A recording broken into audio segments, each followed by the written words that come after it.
미디어 협동조합 조합원 그리고 애청자 여러분 안녕하십니까? 저는 국민라디오 변현주 아나운서입니다. 지금부터 국민카페가 마련한 신춘 2014 대한민국을 말하다 두 번째 특강을 시작합니다. 오늘 특강의 강사님은요. 국민판사로 이미 그 명성이 자자한 이정열 전 창원지방법원 부장판사입니다. 이 판사님은요, 대법원의 판례를 깨고 양심적 병역 거부에 첫 무죄를 선고한 기념비적 판결의 주인공이죠. 공무원의 노동 3권을 요구하는 집회를 연 혐의로 불구속 기소된 전국 공무원 노조 조합원 23명 전원에게 무죄와 비슷한 형량인 선고 유예 판결을 내렸습니다. 이런 소신 판결을 하셔서 더는 형사재판을 맡기 힘든 상황이 되셨습니다. 그 뒤에 이제 보수단체 또 보수 언론으로부터 집요한 흔들기를 당하기도 하셨습니다. 지금 법관의 자리에서 내려와 주부로 살고 계신데요. 여전히 소수자 그리고 약자를 돌보고 다독이는 따뜻한 법조인으로 우리의 곁에 계십니다. 오늘은 국민을 위한 사법부 가능한가라는 제목으로 귀한 말씀 들려주시겠습니다. 무대로 모시겠습니다. 큰 박수로 맞아주세요. 반갑습니다. 저 이정열입니다. 저 소개를 듣고 있으려니까 정말 손발이 오글거린다는 표현이 제가 그렇게 훌륭한 사람이었나 싶기도 하고요.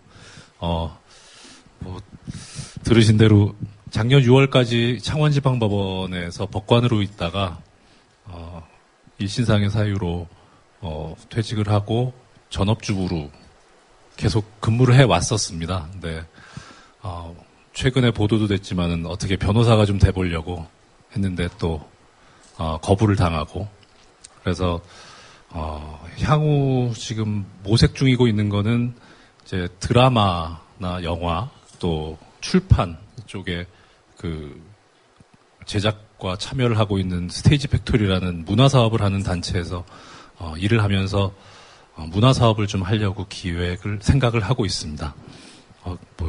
제 소개는 그렇고, 네. 사실 저 처음에 이 말씀을 듣고 좀 상당히 망설였습니다. 제가,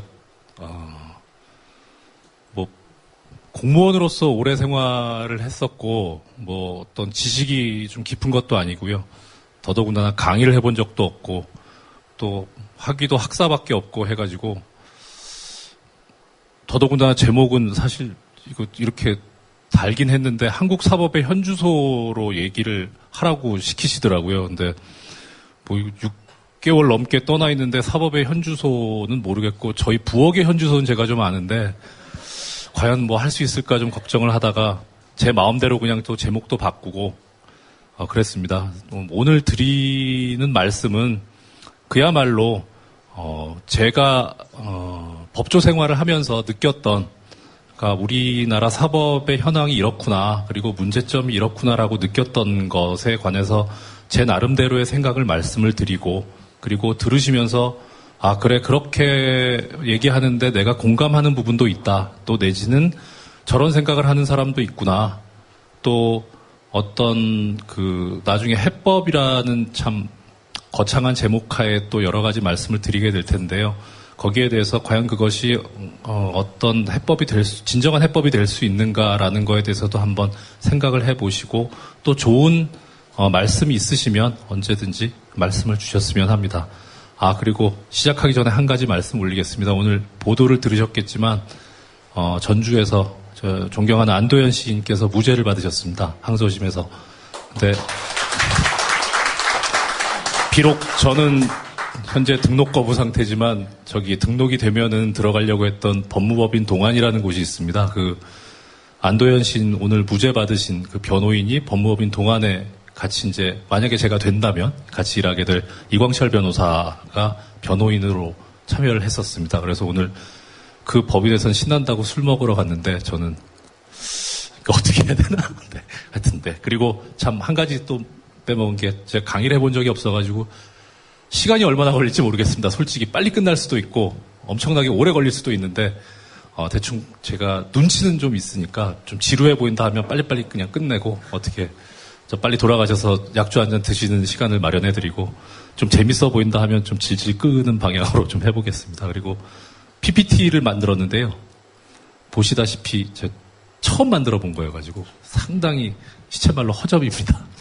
텍스트밖에 없거든요. 그냥 뭐 달리 눈을 두실 데가 없을 것 같아서 만들어 봤는데 보시는데 제가 말씀드릴 때 조금 보시면서 도움이 좀 되었으면 하는 마음입니다. 일단 제가 느낀 우리나라 사법부의 현황입니다. 가장 큰 게 느끼시죠? 사법하고 나하고 무슨 상관이냐? 국민과 유리되어 있다. 거리가 상당히 많습니다. 더더군다나 이 사법부는 민사사건, 가사사건, 뭐 그 외 여러 가지 부류의 사건들이 있는데 솔직히 기자님들 계시긴 하지만 기자님들이 형사외는 모릅니다. 그러니까 보도가 형사사건 위주로만 돼요. 그리고 그것이 접하기도 쉽고요. 그러니까 형사사건 위주의 보도가 되고 그러니까 사법하면 형사사건이다 라고 하는 인식들이 많습니다. 그러니까 형사사건 위주의 보도가 이루어지다 보니까 결국은 처벌, 또 국가의 강제력, 공권력 이런 얘기가 나오고 그럼 사법, 법률 하면 왠지 나를 억압하려고 하는, 억누르려고 하는 그런 느낌이 들고요. 그러니까 친해질 수가 없습니다. 가까이 갈 수가 없죠. 사법에 대해서. 게다가 아시겠지만 법률 용어 참 어렵습니다. 김용판 씨 무죄 판결 보도를 딱 보고 너무너무 화가 나가지고 어떻게 이런 게 나올 수 있나 싶어서 아는 판사들한테 판결을 구했어요. 좀 구해달라 그래가지고 봤는데 한 100장 가까이 됐던 것 같습니다. 근데 제가 보면서도 한 5번 읽었는데 무슨 소리인지 모르겠더라고요. 아니 이게 판사가 봐도 전직 판사가 봐도 모르겠는 판결을 어떻게 이렇게 하고 있나라는 그런 생각이 들었거든요. 법률 용어 되게 어렵습니다. 그러니까 가까이 다가갈 수가 없죠. 예를 하나 드릴까요? 아시는 분은 아실 겁니다. 혹시 삭도가 무슨 뜻인지 아십니까? 삭도. 민법에 나옵니다. 네, 케이블카입니다. 케이블카 하면 아는데 보통 삭도 그러면 칼로 뭘 자르나 이렇게 얘기를 하시거든요. 근데 그거 다 법률 용어입니다. 어렵죠. 그런 것들이 총체적으로 있으면서 더더군다나 운용하는 사람들 자체가 되게 권위주의에 빠져 있습니다. 내가 하겠다는데 무슨 상관이냐 너희들이. 가장 비근한 예가 어제 보도됐죠. 일당 5억 원짜리 판결. 전 너무 황당하더라고요. 예전에 그 얘기 많이 들었었습니다. 왜 재벌 회장은 일당이 1,000몇만 원이고 일반인은 뭐 5만 원, 3만 원 이러냐. 근데 그건 이유가 있어요. 뭐 요번에 많이들 들으셨을 겁니다. 우리 형법에 벌금을 원래는 내야 되는데 벌금형 선고를 받으면 벌금을 안 내게 되면 노역장에 집어넣습니다. 징역형과 같은 그런 역할을 시키죠. 근데 그렇게 하더라도 3년을 넘으면 안 되게 돼 있습니다. 법적으로. 그러니까 액수가 커지게 되면 그거를 3년으로 나눠야 되거든요. 그러니까 일당이 커지게 됩니다. 그거는 어쩔 수 없어요. 법률 때문에. 고육지책이죠. 근데 요번에 5억은 거기에도 안 맞아요. 왜 그랬는지 모르겠어요. 근데 다만 그거는 형식적으로는 적법합니다. 일당을 얼마로 할 것이냐는 법률에 정해져 있지 않습니다. 판사가 보고 법조문엔 그렇게 되어 있습니다. 벌금을 내지 않을 경우에 그 액수를 환산해서 노역장에 유치할 수 있는 기간을 명하여야 한다. 이렇게 되어 있습니다. 액수가 안 나오니까 적법하죠. 근데 공감이 가십니까? 저 보면서 처음에 재판장이 누굴까? 라는 생각을 먼저 했었습니다. 아무튼 머릿속에 판사가 내 재량 범위 내에서 내 맘대로 하는데 무슨 상관이냐라는 권위주의가 있습니다. 검찰은 어떻습니까? 내가 보고 제 마음에 안 들어 수사해 해서 합니다. 그것이 국민의 어떤 정서 내지는 정의가 가는 방향에 맞든지 안 맞든지 그건 관계가 없어요. 그렇게 운용하는 사람들까지도 권위주의에 빠져 있으니 국민과 당연히 같이 가기가 어렵습니다. 그 다음에 적당한 표현이 생각이 안 나가지고 가불관계 역전이라고 표현을 했는데요. 짧으나마 저 사회에 나와서 보니까 진짜 가불관계가 되게 무섭더라고요. 가불관계가 형성되는 가장 예시적인 것이 돈을 주는 사람이 갑이고 받는 사람이 을인 것 같아요, 대체로. 근데 이 법조계는 다릅니다. 우리가 세금을 내죠. 그 세금을 봉급으로 받고 사는 사람들인데 분명히. 근데 검찰, 뭐 경찰도 그렇고 법원도 그렇고 대우를 안 해줍니다. 위에서 보죠. 내려다보죠. 검찰은 일단 들어가면 무조건 죄인 취급을 합니다. 법원은 가면 뭐가 안 돼가지고 싸움이나 하는 것들 이런 식으로 바라봅니다. 변호사들은 어떻습니까? 만나기가 힘들어요. 분명히 내 돈 내고 서비스를 해달라고 했는데 자기들이 폼 잡고 변호사님 바쁘셔가지고 이렇게 얘기를 합니다. 도대체 내 사건이 어떻게 되고 있는지 어느 정도 굴러가고 있는지 알 수가 없습니다. 내가 돈을 내는데 대우를 못 받아요. 보니까 법조계가 되게 유일한 데 아닌가 싶은 생각이 들었습니다. 그런 상황에서 그럼 바꿔보자 해가지고 여기저기서 사법개혁하자라는 얘기가 나옵니다. 그러면서 나오죠. 대법원 구성의 다양화, 고등부장제도 폐지하자, 공직자 비리수사처나 상설특별검사제를 만들자. 뭐 여기 계신 분들은 아실 것 같아요. 관심들이 좀 있으실 테니까. 그 일반인한테 하다못해 제 여동생은 석사학위가 있거든요. 물어봐도 무슨 말인지 모릅니다. 대법원 구성의 다양화 무슨 얘기입니까? 대법관들을 보수적인 색채를 가진 사람들 일색으로 하지 말고 양쪽의 균형을 맞추자. 숫자를 보수, 중도, 진보 이렇게. 그렇게 다양한 견해들이 나와야 사회의 다양한 목소리를 수용할 수 있다는 게 대법원 구성의 다양화거든요. 뭐 출신 지역 남녀 성비 이거 다 맞추자는 겁니다. 이거는 이해할 수도 있어요. 고등부장제도 폐지하자. 고등부장제도가 잘 안 알려져 있습니다. 이 얘기까지 하면 좀 길어지긴 한데요. 여기까지만 말씀드릴게요. 제가 창원지방법원 부장판사로 나왔는데요. 법률적으로는 판사들 사이에 계층은 없습니다. 법적으로는 대법원장, 대법관, 판사 이렇게 셋만 있어요. 근데 실제는 안 그렇겠죠, 당연히. 일단 판사가 되면 지방법원 배석판사부터 시작을 합니다. 그러다 연차가 되면 지방법원 단독판사가 되고요. 그다음 고등법원 배석판사가 되고 그 다음에 지방법원 부장판사가 됩니다. 그리고 고등법원 부장판사가 되고 그 다음에 법원장 되고 대법관 되고 대법원장 되고 이런 계층이 쭉 있습니다. 지방법원 배석판사에서 단독판사, 고등법원 배석판사, 지방법원 부장판사 될 때까지는 연차가 되면 쭉쭉 가요. 지방법원 부장판사에서 고등법원 부장판사가 될 때는 그냥 안 갑니다. 발탁을 합니다. 동기 중에서 몇 명. 그러면은 이 발탁은 무슨 기준으로 하느냐? 모든 인성, 품성, 능력, 경력을 종합적으로 고려해서 대법원장이 마음대로 합니다. 그러니까 당연히 위에 잘 보여야 되겠죠. 이 고등부장제도 이게 내가 이 판결하면 좋아할까? 라는 생각을 하게 합니다.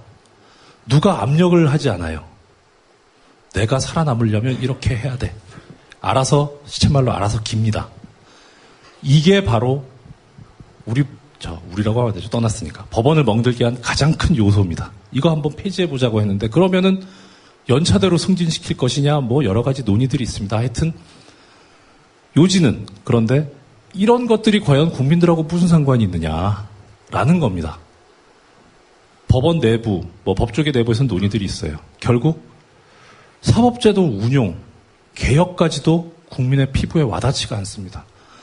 공직자 비리 수사처가 좋으냐, 상설특검제가 좋으냐 이 얘기. 상설특검제 하면 내가 먹고 사는데 무슨 상관이 있죠? 공직자 비리 수사처 하면 내가 먹고 사는데 무슨 상관이 있죠? 저는 국민의 한 사람으로서 돌아보니까 아무 관심 없습니다. 니들 알아서 해라죠. 결국 우리나라의 이런 형태로 잘못 굴러가고 있는 사법부를 어떻게 그러면 바꿔볼 것이냐라는 문제가 생길 것 같습니다. 제 나름대로 한번 생각을 해봤습니다. 일단은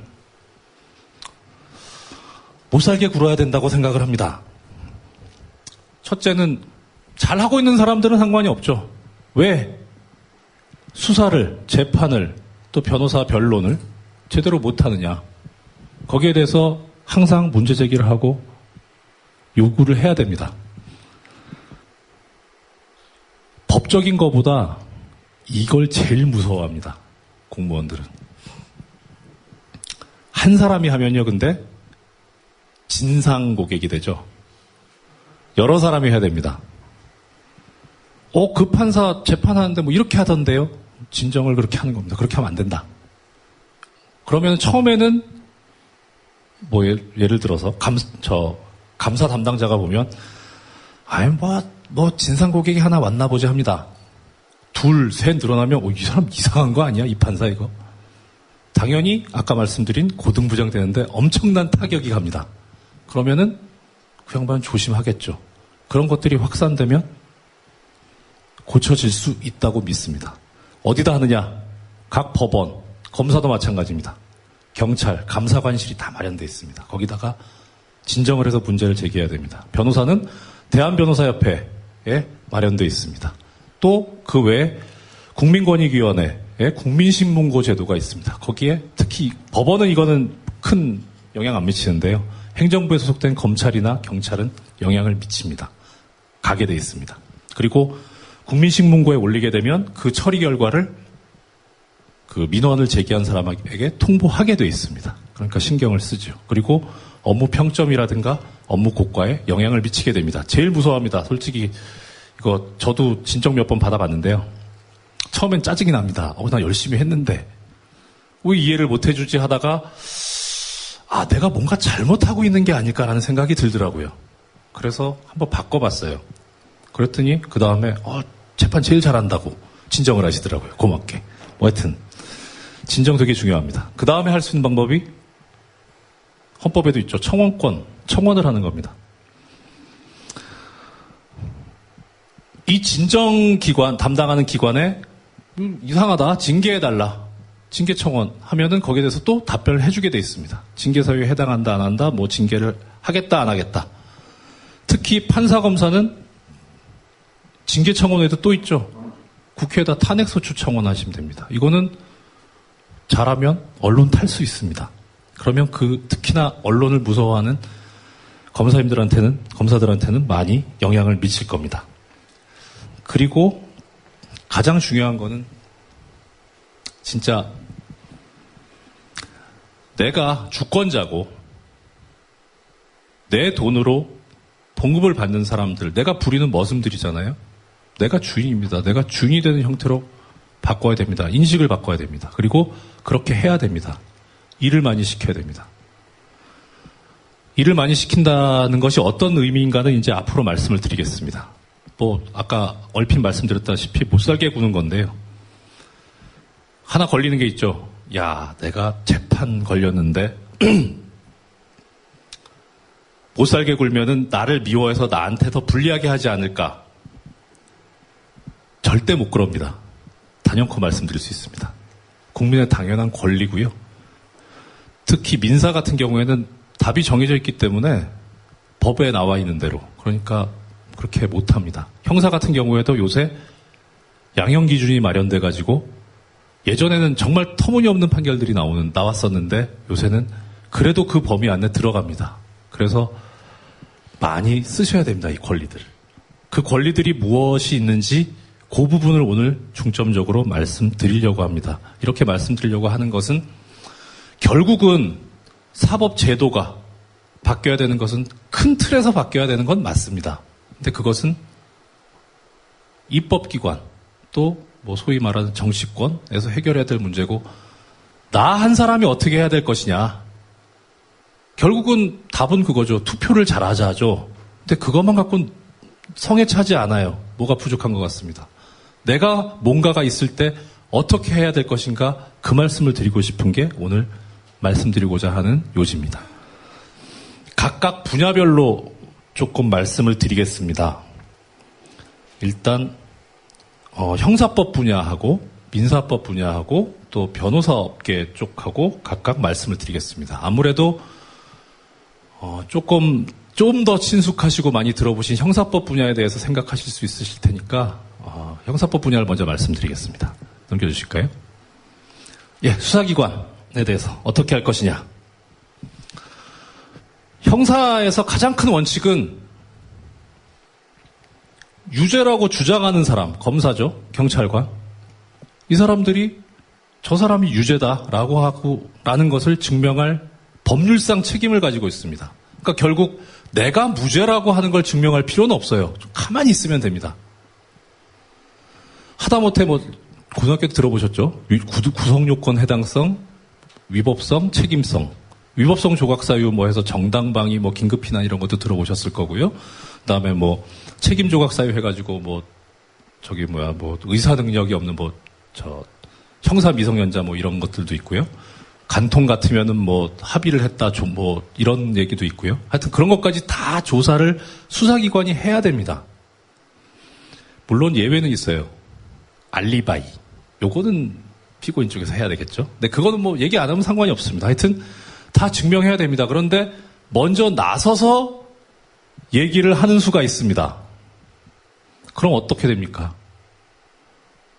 향후 재판으로 갔을 때 지금은 경찰관 내지는 검사가 어떤 가운데 서서 이 사건이 어떻게 됐는지를 판단하는 사람처럼 보이지만 나중에 재판으로 갔을 때는 내 적입니다, 그 사람은.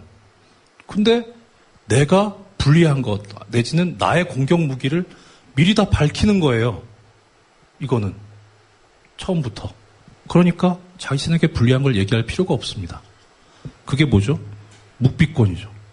가만히 있으면 됩니다. 그럼 알아서 자기들이 조사해야 되고 다 증거를 수집해야 됩니다. 그런데 억울하니까 얘기를 해요. 제가 20년 가까이 법에 관한 물을 먹으면서 재판할 때 제일 쉬울 때가 말 많이 해주는 사람이에요. 가만히 있으면 저 양반이 왜 말을 안 할까? 분명히 이게 나와야 되는데 하면 말 안 합니다. 진짜 무섭습니다. 나중에 그러다가 결정적인 순간에 크게 한 방이 나와요. 그러면 그동안에 재판해 온 게 다 뒤집히는 거죠. 수사 같은 경우에는 돌이킬 수가 없습니다. 무죄를 해야죠. 그런 경우에. 그런데 어떤 말을 했다. 그러면은 그걸 꼬투리를 삼아요.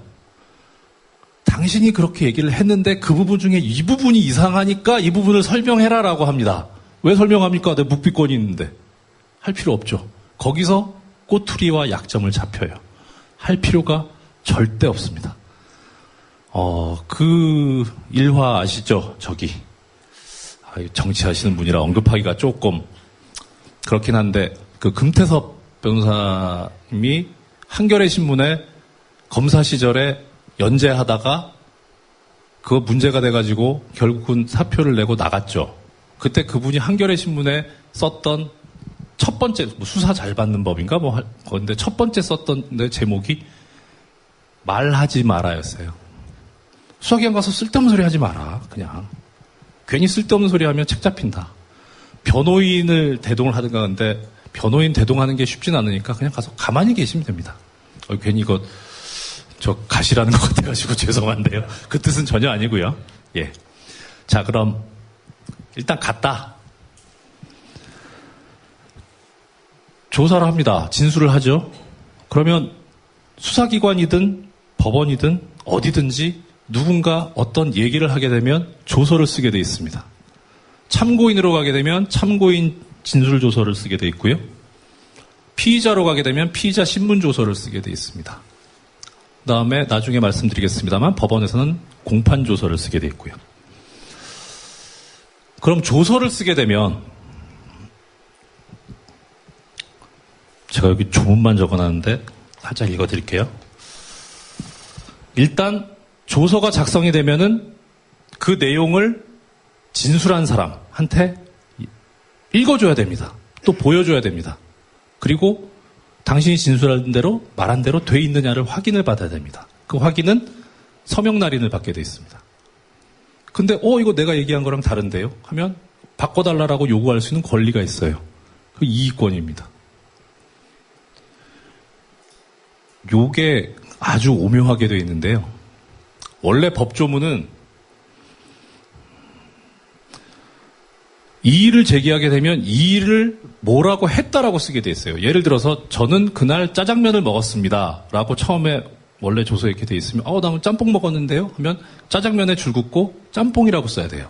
근데 요새는 어떻게 하냐면 컴퓨터로 하니까 짜장면을 지워버리고 짬뽕이라고 써요. 그러니까 처음부터 짬뽕이라고 말한 걸로 돼 있어요. 그건 아니죠. 내가 짬뽕이라고 얘기했는데 네가 짜장면이라고 쓴 거니까 이게 무슨 의도가 있는 거 아니야. 이거를 얘기를 하려고 하는데 처음부터 제가 짬뽕을 얘기한 걸로 돼 있는 거예요. 그거 지적해야 됩니다. 나는 이렇게 고치면 안 되고 이거 그 흔적을 남겨달라. 안 하죠? 나 서명 못하겠다. 그러면 이 조서는 증거로 쓸 수가 없습니다. 나중에. 법정에 가더라도 판사가 볼 수가 없습니다. 혹시 이 중에서 국민참여재판 가보신 분 계신지 모르겠는데요. 가면은 판사가 계속 그 얘기할 겁니다. 이건 증거 능력 없으니까 고려하시면 안 됩니다. 이거는 증거로 쓸 수 없습니다. 그 얘기 할 겁니다. 증거 능력이 없기 때문에 증거로 쓸 수가 없습니다. 아무리 많은 얘기를 했다고 하더라도 관계가 없어집니다. 예, 넘겨주시겠어요? 자, 다음 법원은 어떤가? 약간 특수성이 있습니다. 공판조서를 쓰는데요. 법원에서 쓰는 거에는 그 진술을 한 사람이 서명 날인을 하질 않습니다. 않게 되어 있습니다. 그리고 법률적으로 공판조서에 있는 것만 공판 내용을 증명할 수 있게 되어 있습니다. 엄청난 효력이 있어요. 그럼 어떻게 해야 되겠습니까? 정말 눈에 불을 켜고 봐야 됩니다. 당연히 열람권이 있고요. 보여달라. 그리고 보고 이건 잘못됐다. 내가 얘기한 거랑 다르다. 아니면 내가 얘기한 것이 빠졌다. 라고 하는 거를 이의를 제기해서 남겨야 됩니다. 거기도 마찬가지로 처음부터 그렇게 고치는 수가 있어요. 긋고 해야 됩니다. 여기서 필요한 것은 이런 이의는 서면으로 하시는 게 좋습니다. 수사기관에서는 서면으로 할 틈이 없어요. 왜냐면 그 자리에서 이거 하고 말하고 타자 치고 프린터로 나오는 거 거기다 바로 서명 날인해버리니까 바쁜데 공판조서는 나중에 재판이 끝나고 나서 하게 되니까 그걸 고칠 수 있는 방법이 없어요. 그래서 말로 하면 자기들이 마음대로 적을 수가 있습니다. 서면으로 해야 됩니다. 필요한 경우에 속기, 녹음 신청할 수 있는 권리가 있습니다. 언제 했죠, 이거? 저는 별로 다시는 얘기하고 싶지 않은데 부러진 화살 그 사건 때 이거 하셨습니다. 예. 그래가지고 그때 변호인이셨던 박훈 변호사님께서 우리 속기록 다 갖고 있는데 병원의 위랑 똑같지 않느냐라고 하셔가지고 저하고 조금 사단이 나긴 했는데 아무튼 지금 그건 얘기하자는 게 아니고 속기 녹음 신청하면 빼도 박도 못합니다. 그렇게 얘기한 거 그대로 다 나와 있으니까요. 그리고 이 속기 해서 나온 녹음 파일 자체가 공판조서하고 같은 효력을 가지게 됩니다. 법적으로. 근데 문제는 돈이 듭니다. 이 비용은 피고인 쪽에서 신청한 쪽에서 내야 되기 때문에 조금 그런 부담은 있어요. 액수가 그렇게 크지는 않은데요. 하여튼 필요할 때는 그렇게 할 필요가 있습니다. 말하는 제가 말을 하면서도 이거 정말 지루하고 졸리겠다 싶네요. 왜 이렇게 목소리는 깔리고 그런지.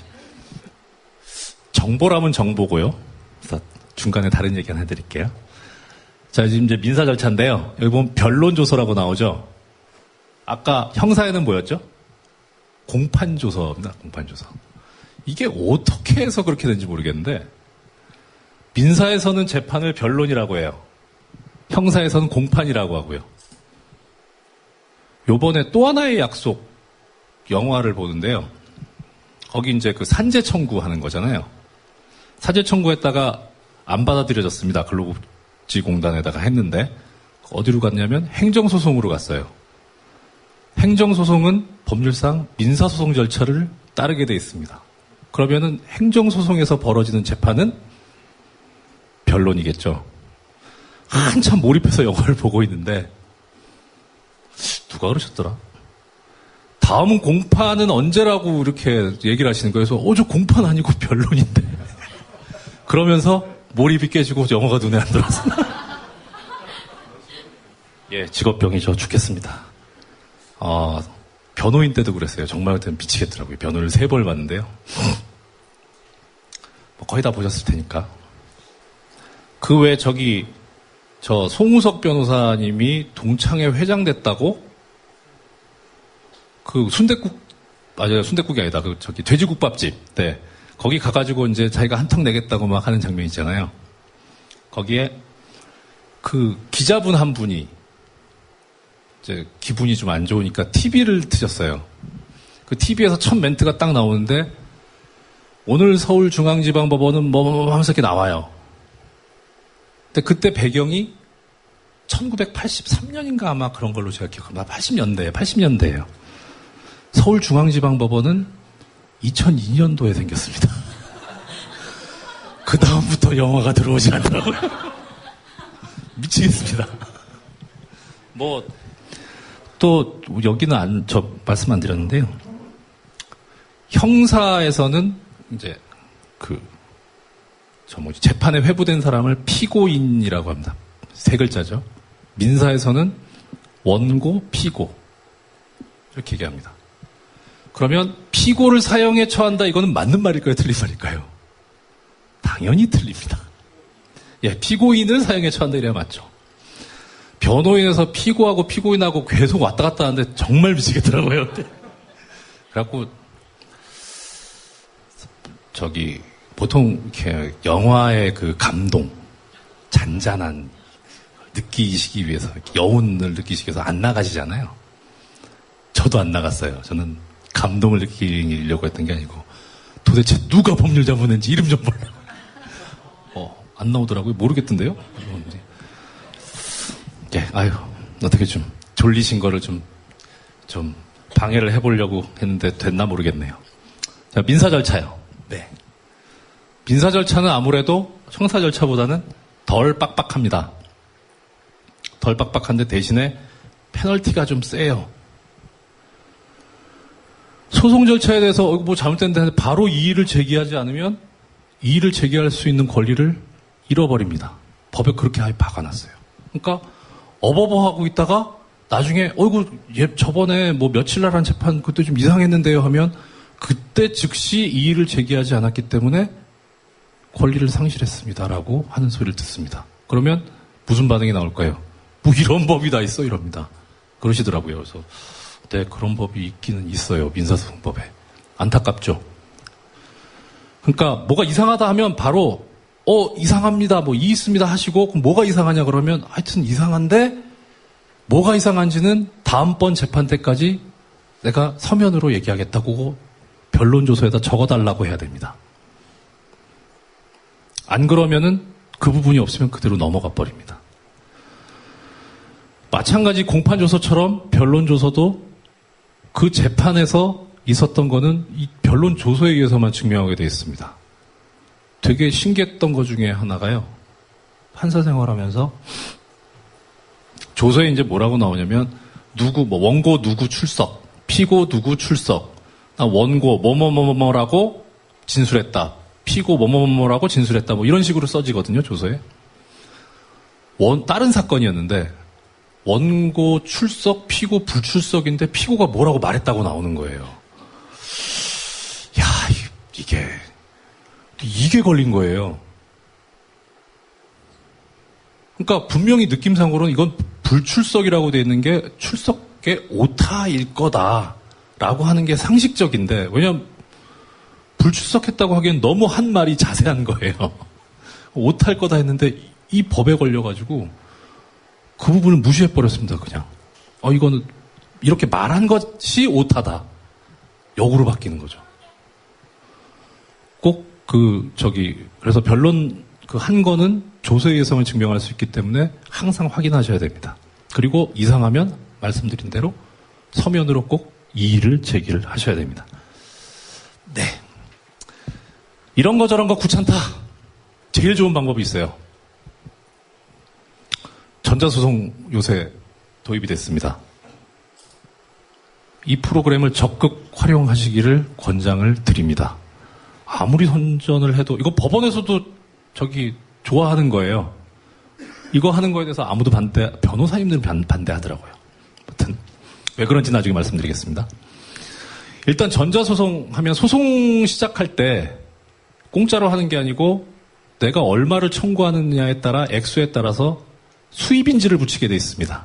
근데 전자소송을 하게 되면 인지를 10% 깎아줍니다. 일단 비용이 덜 들죠.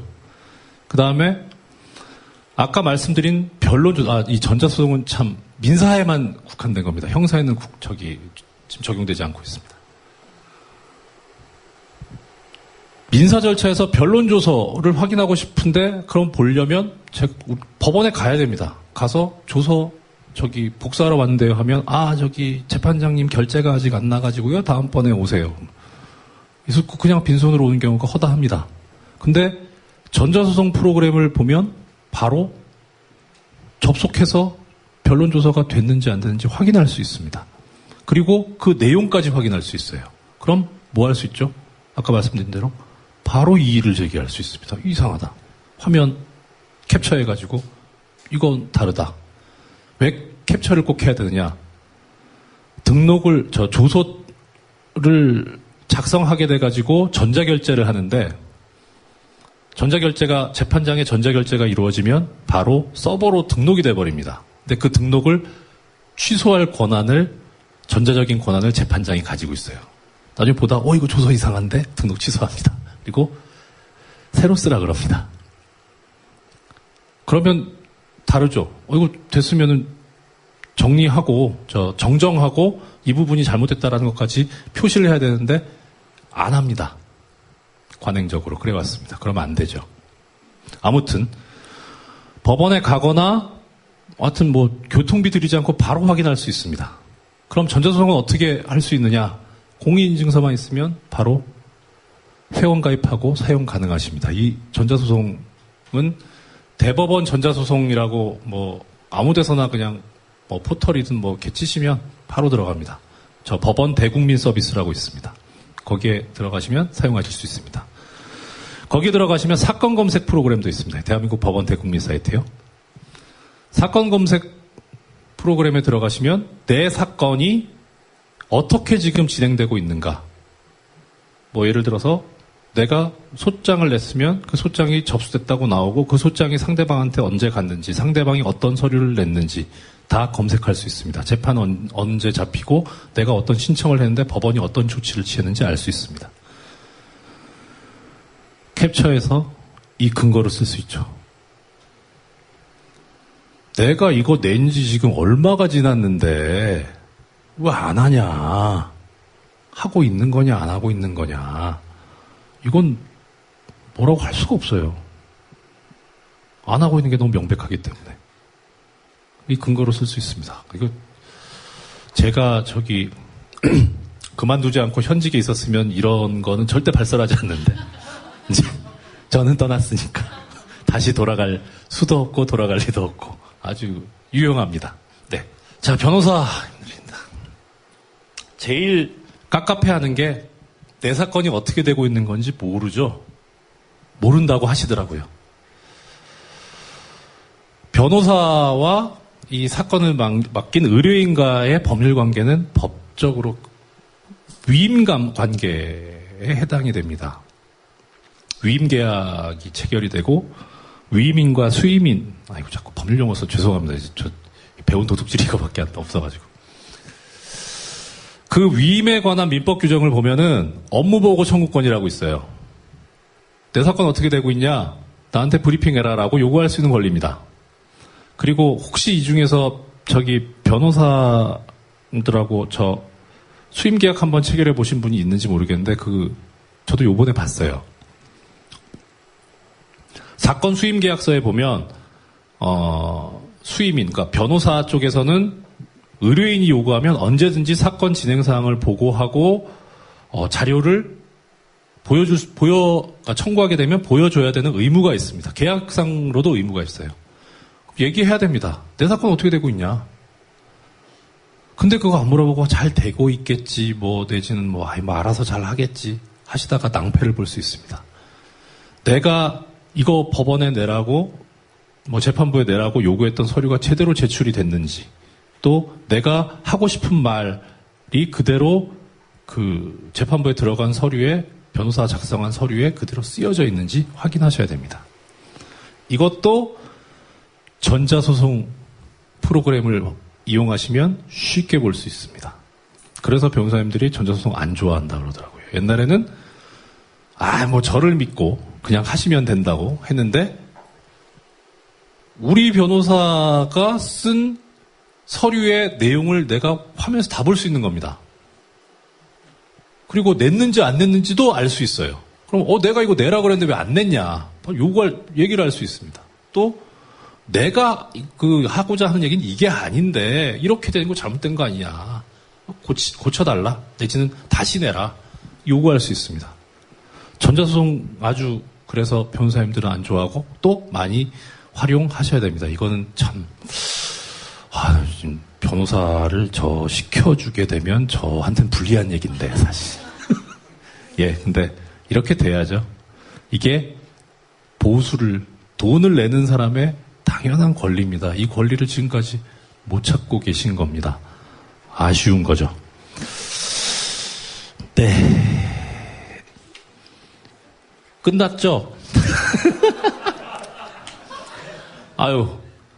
정신없이 얘기하다 보니까 사실은 그런 생각했어요. 얼마 전에, 좀 됐는데, 작년 가을인가? 한양대학교에, 법학전문대학원에 와서 얘기를 해달라 그래가지고 갔던 적이 있습니다. 거기서 정말 그야말로, 이 법학전문대학원, 그러니까 로스쿨죠? 거기 분들은, 마침 석사학위를 받아요. 저는, 아까 말씀드린 대로 학사학위밖에 없는데, 저보다 가방끈 긴 사람들 앞에서 무슨 얘기를 해야 되나. 어영부영 하다 보니까, 실제 제가 말씀드리는 시간보다, 워낙 희귀종자가 와서 그런지 질문을 하시는데, 답변한다고 정말, 오늘도 혹시나 그래서 질문이 많이 나오지 않을까라는 핑계로 내용을 여기까지 했습니다. 혹시, 개인적인 법률 상담 말고요. 그거는 나중에 저 변호사 되면 사무실에서, 네. 많이는 안 받겠습니다. 하여튼 그때 해주시고, 혹시 물어보실 사항 있으시면, 네. 예, 저는 이름은 밝힐 수 없고요.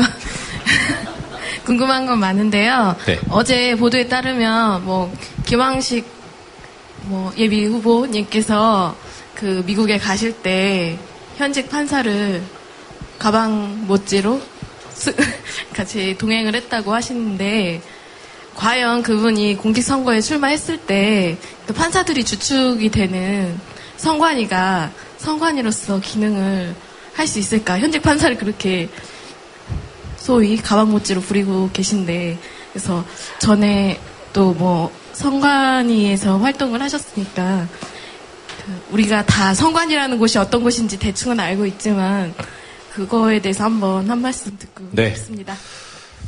저도 어제 그거 보고 이거 참 사실 좋게 말하면 판사들이 순진하고요. 제대로 말하면 개념이 없어요. 그런 거에 대해서 거절을 해야죠. 그러니까 그런 경우는 있습니다. 일종의 우수재판부와 비슷한 개념으로 매년 한 법원에서 몇 개 재판부한테 다른 외국의 법원을 시찰할 수 있는 저도 독일에 9박 10일인가 8박 9일인가 다녀온 적이 있는데요. 그런 기회를 주긴 합니다. 그때는 법원에서 공식적으로 가기 때문에 근데 어디든지 해마다 그 대학에서 그러니까 국비로 유학을 하고 있는 판사들이 있어요. 그분들한테 법원 구경하고 싶으니까 안내를 좀 해달라 합니다. 관행적으로 그래 왔어요. 아마 그런 생각을 하셨는지는 모르겠어요. 근데 아니죠. 지금 김황식 씨죠? 네. 판사도 아니고 더더구나 공식적인 것도 아니고 게다가 정치인이 그렇게 얘기하는데 당연히 거절했어야 마땅하다고 생각을 합니다. 하여튼 엄청나게 잘못된 거고요. 아마 생각이 없었을 겁니다. 제 추측컨대. 그건 그렇고요. 선관위가 욕을 많이 먹었죠. 네.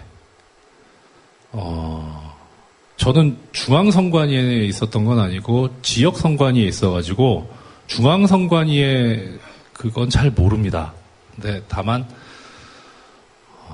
혹시 시간 되실 때 관심 있으시면 한번 찾아보시면 좋을 텐데요. 선거관리위원회법을 보면은요, 지역 선관위에서 선관위원장은 판사가 맡게 돼요. 판사 1인으로 하게 돼 있고요. 그 다음에 그 외의 선관위원은 그 지역에서 학식과 덕망 있는 자 중에서 선임한다 이렇게 돼 있습니다. 그러니까 일단은 그분들이 학식과 덕망이 그 얘기하면 안 되고 하여튼 네, 판사는 한 사람 들어갑니다. 비상근이고요. 바빠 죽겠는데 무슨 선거법에 솔직히 관심 없습니다. 몰라요. 판사가 들어가서 하는 역할은 거의 없습니다. 선관위원장으로서 선관위원 회의를 주재하고요. 그 다음에 그날 회의를 주재하면 일당과 여비가 나옵니다. 그걸로 회식합니다. 그리고 한 달에 한 번씩. 그리고 선거가 있으면 그 애는 바빠지는데요.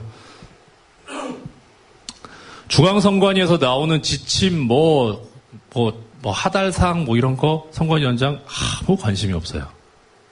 그러니까 90% 이상은 지역 선관위는 믿으셔도 좋다고 말씀드릴 수 있습니다. 다만 중앙선관위에서 어떤 일을 하느냐가 문제인 거죠. 중앙선관위는 통상적으로 지금 중앙선관위원장은 관행적으로 대법관이 맡아왔어요. 지금도 그러고 있고요. 물론 지금 중앙선관위원장으로 계시는 어른은 상당히 훌륭하신 분입니다. 문제는 그 어른은 중앙선관위원회의 업무에 대법관으로서의 업무보다는 더 관심을 쏟지는 않으실 겁니다. 그럴 여력도 없으실 거고 시간도 안 되실 거고요. 문제는 상임위원, 상근위원이라고 하는 분들이 계시는데 그분들이 거의 선관위의 업무를 다 처리를 합니다. 그리고 이제 선거관리위원회도 마찬가지 공무원 조직이기 때문에 공무원들이 있고요. 그 공무원들이 다 계속 그 선관위에만 근무해 온 공무원들이라 선거 업무에 대해서 상당히 많이 알고 있고 실력도 있습니다. 근데 그분들이 그 중앙선관위에서 어떤 생각을 하고 있느냐가 상당히 중요하죠. 네. 그러니까 좀 조심스러운 말씀입니다만은 김황식 씨 그 사건에 있어서 그 수행 그거는 생각이 없어서 그런 거기 때문에 선거에까지 영향을 갈 수 있는 그런 거는 저는 큰 연관성은 없지 않을까 그렇게 말씀드릴 수 있을 것 같습니다. 네.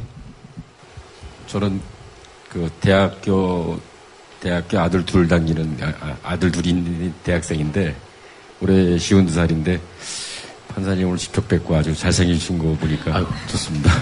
부끄럽습니다. 앞으로 잘 뭘 모르는 서민들 위해서 일선에 좀 띄워주시면 더 좋겠네요. 정치적으로. 예, 그건 제 개인적인 바람이고요. 제가 궁금한 거는 판사님이 대학 학부니까 20년 하셨다니까 네. 전체 사법부 좀 우리가 얘기하면 개요?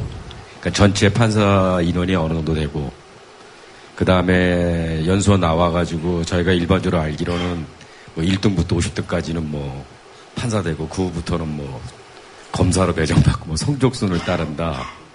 지방법원에 발령 나가면은 연수원 성적순으로 또 줄을 쓴다. 이렇게 얘기하는데 그러니까 이제 첫 월급이 얼마를 받게 되고 20년 하셨으니까 퇴직할 때 급여는 얼마였는지 수당 빼고요.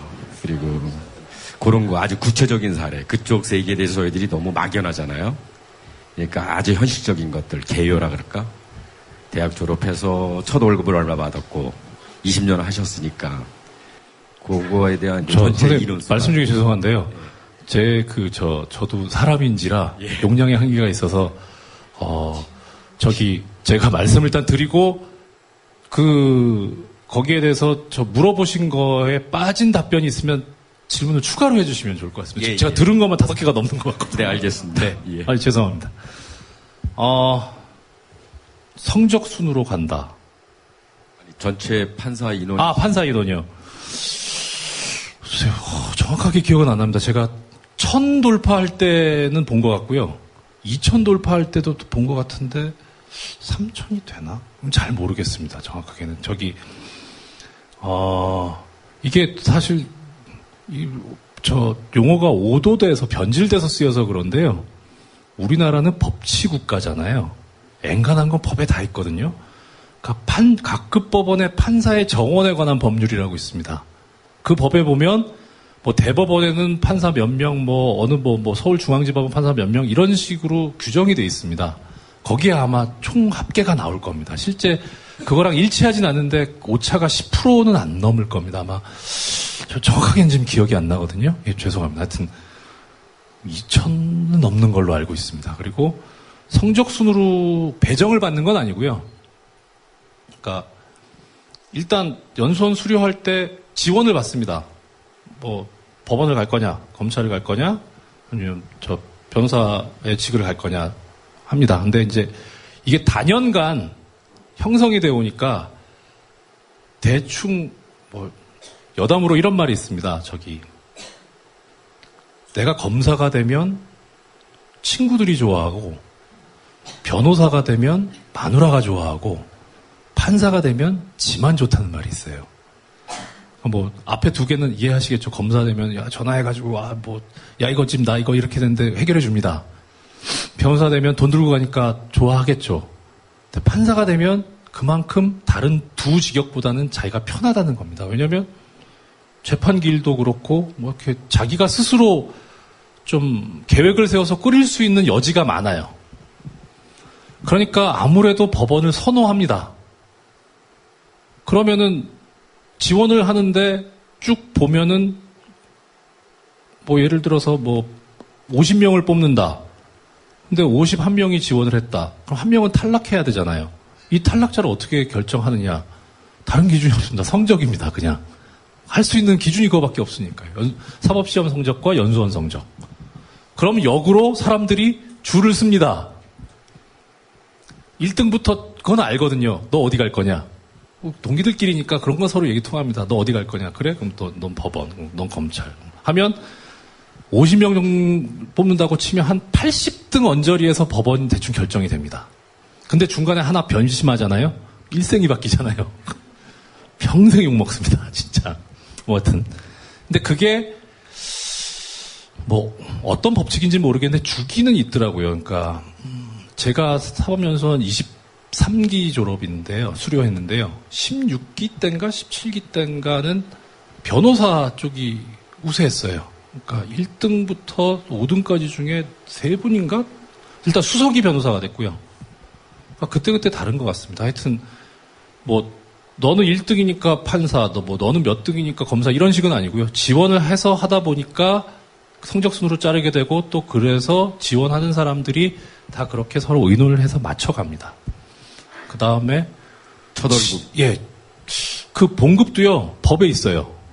판사의 보수에 관한 법관의 보수에 관한 법률인가 판사의 보수에 관한 법률인가 법률이 있습니다. 거기에 보면 호봉부터 쭉 나와 있어요. 근데 지금 첫 월급이 얼마인지 저는 모릅니다. 제가 됐을 때 그러니까 97년도에 판사 됐는데요. 36만 제일 적게 나왔을 때 그때는 그러니까 그 전에 아르바이트를 해가지고 제가 판사 되기 전에요.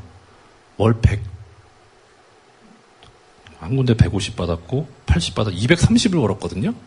근데 판사 되고 4월 달에 봉급 명세서에 36만 얼마 적혀 있더라고요. 그래서 내가 직업을 잘못 선택한 게 아닌가. 그냥 알바를 계속 할 걸. 그래서 그 액수는 기억을 합니다. 그리고 퇴직할 때 그 이후에는 명세서가 없어지고요. 저기 통장에는 찍히는데 통장도 사실 다 아시다시피 제게 아니잖아요.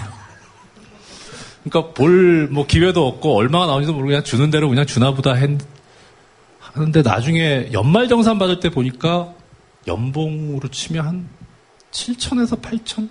그러니까 제가 법조경이 22년 정도 되는데요. 7천에서 8천 정도 됐었던 것 같습니다. 퇴직금이 1억 5천인가 받았던 것 같고요. 그리고 또 뭐 물으셨죠?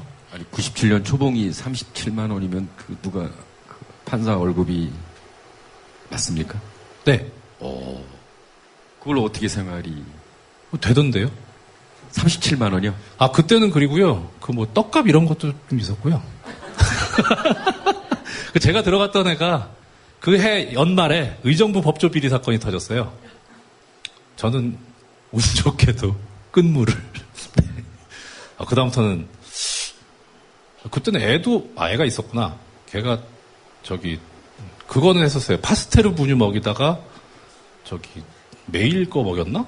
그거 바꾼 기억은 있습니다. 그 외에는 그렇게 힘든지 몰랐습니다.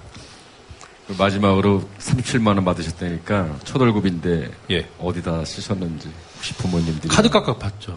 저 현금 서비스. 네. 감사합니다. 아 예. 아유, 답이 됐다니 다행입니다. 사실 이런 얘기는 술 먹으면서 해야지 맛있대요. 앉아서 말씀 주십시오. 네. 판사님 고맙습니다. 예. 그 로스쿨 제도에 대해서 좀 여쭙고 싶은데요. 네. 노무현 전 대통령님이 사법고시 합격할 당시에 60명 뽑더라고요. 네. 네. 합격자 명단을 보니까 맨 마지막에 고졸 노무현이라고 나왔었는데 그러면 현행 로스쿨이 계속 지속적으로 나가면은 사법고시 제도가 폐지되는 거 아닙니까? 네, 그렇습니다. 그러면 헌법에 명시된 기회균등의 문제에 있어가지고 위헌 사항이 될 수도 있는지 좀 궁금하고요. 네. 지금 대학을 졸업해서 로스쿨을 가지 않으면은 법관이나 하여튼 그쪽으로 갈 수 있는 길이 또 따로 마련되고 있는지 아니면 로스쿨 제도만 있는지 예. 이 부분부터 먼저 대답을 좀 해주시죠. 예. 일단 법학전문대학원이 생기고 나서 사법시험 현재도 아직 운영은 되고 있습니다. 뭐 아시겠습니다만, 근데 이제 합격 선발 인원수는 줄고 있고 2017년까지인가 2017년에 폐지가 되던가 아마 사법시험이 없어지는 걸로 알고 있고 법학전문대학원을 수료한 사람만 변호사 자격을 가질 수 있고 그렇게 해서 판사와 검사를 선발하는 걸로 알고 있습니다. 선생님께 죄송한데요. 기회균등과 관련된 위헌은 거기까지는 생각을 못 해봤습니다. 그렇게 지식이 깊지도 않고요. 근데 문제가, 제가 알고 있기로는 법학전문대학원 제도가 고시낭인을 없애자는 거였는데, 지금 만들어질 때부터 문제가 있게 만들어져 놓으니까 지금 그 폐해가 나타난다고들 들었습니다. 사실은 말씀하신 대로 사법시험 제도의 가장 큰 장점은 학력에 관계없이 개천에서 용이 날 수 있다는 거지 않습니까? 그러면은 그거는 그 기회를 박탈하면 안 되죠. 그렇게 할 수 있는 방법은 장학금 겁니다. 근데 장학금이 실제로는 그렇게 운용이 안 된다고 듣고 있습니다. 얼마 전에 들었는데요. 그래서 형식적으로 법률적으로 위헌인지는 좀 깊게 생각을 해봐야 되겠습니다만 실질적으로는 결과적으로는 그 문제를 가지고 있다고 생각이 듭니다. 사실 이거 여담입니다만은 처음에 로스쿨 제도가 생길 때 여러 군데에서 조사를 하시더라고요. 그래서 저한테도 문의가 들어왔는데 로스쿨 제도에 대해서 어떻게 생각하느냐. 근데 그때 대세는 찬성이었었거든요. 좀 소위 이제 우리 편이라고 하는 쪽에서. 근데 저는 그때 반대였고 지금도 반대하는데요. 이유는 그러니까 법학전문대학원이 생기면서 변호사의 수가 많아지면 경제 원리상 공급이 많아지기 때문에 가격이 떨어질 것이다. 결국 변호사 수임료가 낮아질 것이고 그렇게 되면 변호사 문턱이 줄어들기 때문에 낮아지기 때문에 법률 서비스를 받을 수 있는 국민들의 범위가 늘어날 거고 그래서 사회의 평온이나 발전에 기여할 것이다라는 논리였었거든요. 경제 논리로. 근데 있어 보니까 드는 생각이 이 법조라는 게 사건을 만들 수 있는 재주가 있어요. 그러니까 수요를 창출할 수 있는 재주가 있다는 거죠. 나쁘게 말하면, 달리 말하면, 가서 소송이 안 되는 사건을, 지금까지 소송을 안 해왔던 사건을 소송을 하라고 부추길 수 있다는 겁니다. 그러니까 공급이 아무리 늘어나도 수요를 창출할 수 있기 때문에 가격은 다운이 안 됩니다. 다운이 된다고 하더라도 뭐가 다운이 될 것이냐? 신규로 들어오는 변호사님들이 많기 때문에 고용으로 들어가는 초임 변호사의 봉급이 떨어질 것이다라고 저는 생각을 했었어요. 그래서 수임료가 떨어져야지 애써서 공부해가지고 그렇게 들어온 젊은 변호사님들이 그 의욕 갖고 계신 분들이 보수가 떨어져서는 안 되지 않느냐라는 생각이었었거든요. 근데 사실 비슷한 현상은 나타나더라고요. 저도 충격받은 게 저희 동기들이 그러니까 91년도에 제가 사법시험 합격해서 92, 93 연수원 다니고 94년 2월에 수료를 했는데요. 그리고 저는 법무관을 갔고요. 미필이어가지고 94년도에 이제 고용 변호사로 들어갔던 저희 동기들이 그때 350 정도 받았습니다. 초봉으로. 그러고 보니까 아까 선생님 질문 주신 거 생각해보면 10배를 받았네요? 오이씨. 뭐 하여튼. 지금 로스쿨 수료한 분들이 200 받는다고 들었거든요. 20년이 지났는데 3분의 2가 된 거예요. 초임 보수가. 어떻게 참 이게 유지가 되는지 저는 알 수가 없습니다. 뭐 하여튼, 네. 지금 그런 문제가 있고, 그러니까 결국은 엄청난 비용을 들여서 정말 그야말로 가정의 지원을 받지 못하고 스스로 벌어서 어렵게 공부하려고 하는 사람들의 기회도 막을 뿐만 아니라 또 그렇게 해서 대출받고 빚을 져서 공부했는데 그 빚을 상환할 수도 없는 그런 현상들이 지금 벌어지고 있다고들 합니다. 문제죠. 근데 참 가정주부가 이런 것까지 고민해야 되는지 죄송합니다. 예, 고맙습니다. 그리고 또 하나는 제가 국민 TV 조합원으로서 네. 조합원을 전가시키는 차원에서 주변 사람들한테 국민 TV 조합원이 돼주라 네. 여기 했는데 지금 현실은 뭐 멀쩡한 시민을 간첩으로 몰아가지고 멀쩡한 시민을 간첩으로 몰아가지고 네. 시민들한테 겁박을 주고 또 시범 케이스 비슷하게 까불면 죽인다. 이런 어떤 사회 현상이 있어가지고 제 가입 동료를 받는 주변인들이 나중에 문제되는 거 아니냐.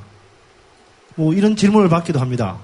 그래서 제가 민주사회에서 설마 그렇게까지는 갈 수 있겠느냐 정도의 어떤 답변밖에 할 수가 없는데 판사님께서 보시길래 저희 같은 이러한 활동들이 이런 후한무치한 정권 하에서 어떤 형태로 억압받고 또 박해받을 수 있지 않을까 걱정됩니다. 이게 법적인 어떤 보호를 받을 수 있는 어떤 그런 문제에 대해서 좀 질문을 좀 드리고 싶습니다. 예.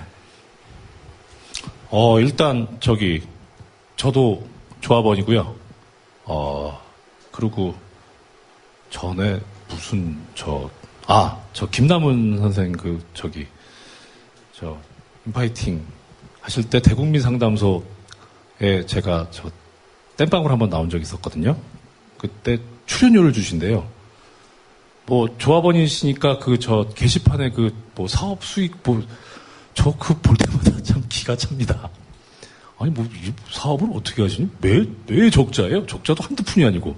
근데 출연료까지 줍니까? 조합원한테. 그래서 바로 그것도 출자금으로 넣고.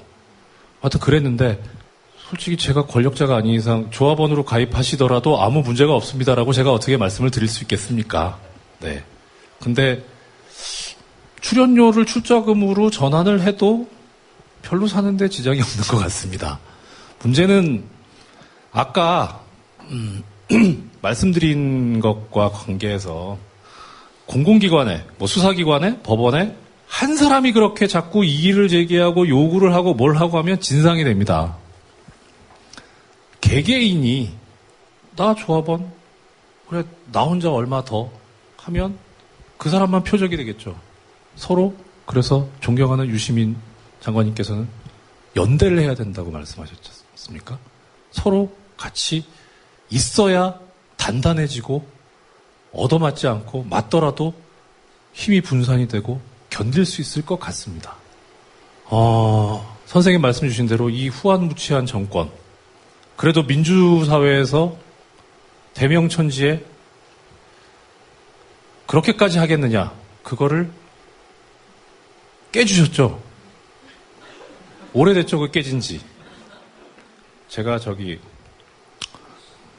퇴직하고 나서요 사주명리학 관상 쪽에 좀 관심이 생겨가지고 수업을 듣는데 유명인의 관상 해가지고 저희 스승님한테서 받은 자료가 있습니다. 근데 거기서 그렇게 평가들을 하시더라고요. 관상이 조금씩 변한데요. 선거에서 이기는 쪽이 대체로 그 당시에 사자상을 한답니다. 지는 쪽은 호랑이인데 암호랑이상이랍니다. 한번 가셔서 사진 한번 천천히 보시면요. 노무현 대통령님 되실 때 사자합니다. 진짜. 정말 사자입니다. 정동영 후보 안 될 때 암호랑이. 진짜. 그러면 설명을 하시는데 이제 문제의 우리 쥐 나오셨어요. 사진 딱 그러니까 교실 딱 넘기는데 전 당연히 쥐가 나올 줄 알았거든요. 하이에나가 나온 거예요. 그러면서 설명하시기를 이 상은 신선한 고기나 썩은 고기나 가리지 않는다. 정말 똑같이 생겼다. 그렇게 얘기를 하시더라고요. 하여튼 그분께서 깨주셨잖아요. 설마 이것까지가 사실 안 그럴 거다라고 생각하다가 뒤통수를 맞는 것보다는 그럴 수도 있다라고 생각을 하면서 그걸 어떻게 이겨나갈 것인가라고 생각하는 게 더 낫지 않을까 싶습니다. 그리고 외람된 말씀이오나 그렇게 혹시 어려움이나 아픔을 겪으실 때 미력 하나마 제가 또 오늘 무죄를 이끌어낸 저희 동료들이 어떻게 미력 하나마 도움이 될 수 있었으면 싶고 부담 갖지 말고 불러주시면 하는 마음입니다. 졸지에 광고하게 됩니다. 네, 이거 전문 용어로 PPL이라고 합니다. 네, 또 말씀 주시죠. 네. 우선은 정말 강의 잘 들었고요. 고맙습니다. 네. 그리고 사실 삼성 공장 어떤 사건 보면서 사실은 이건희 회장이 도의적 살인죄 이런 거는 혹시 적용이 안 되나요? 이게 술자리에서 몇 번 죽었죠? 네. 그래도 법률가라, 일단, 질문. 질문. 네.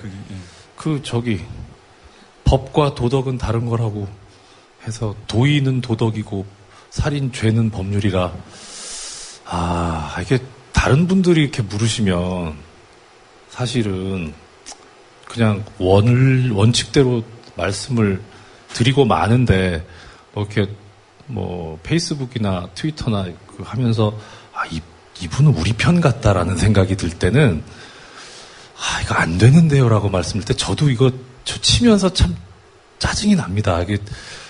선생님, 그거는 좀 곤란하겠습니다라는 말씀을 드리는 제 마음도 지금 안타깝습니다. 네. 그런 것들이, 실은, 그런 말씀 많이 들어보셨죠? 미필적 고의. 예. 미필적 고의가, 저 처음에, 이게 무슨 말인가 싶었어요. 안일 미자에 반드시 필자잖아요. 무슨 말이에요? 그것도 모르겠어요. 이런 개념이라고 합니다. 내가 쟤를 죽이겠다라고 총을 쏴요. 죽었어요. 고의죠. 고의에 의한 살인입니다. 이거를 확정적 고의라고 합니다. 내가 확실하게 죽여버리겠다라고 해요. 내가 이 총을 쏘는데, 저 사람을 향해 쏘는데, 안 맞을 거야, 아마. 근데, 맞아도, 할 수 없어. 그러니까 이거 죽이겠다는 거 아니죠. 맞아도 할 수 없어. 맞고 죽든지 말든지 요거를 미필적 고의라고 합니다. 쏘는데 나는 실력이 있기 때문에 저 사람을 향해서 귀에 1cm 옆을 이렇게 향해서 딱 쏘면 안 맞을 거야. 라고 해서 쐈는데 맞고 죽었다.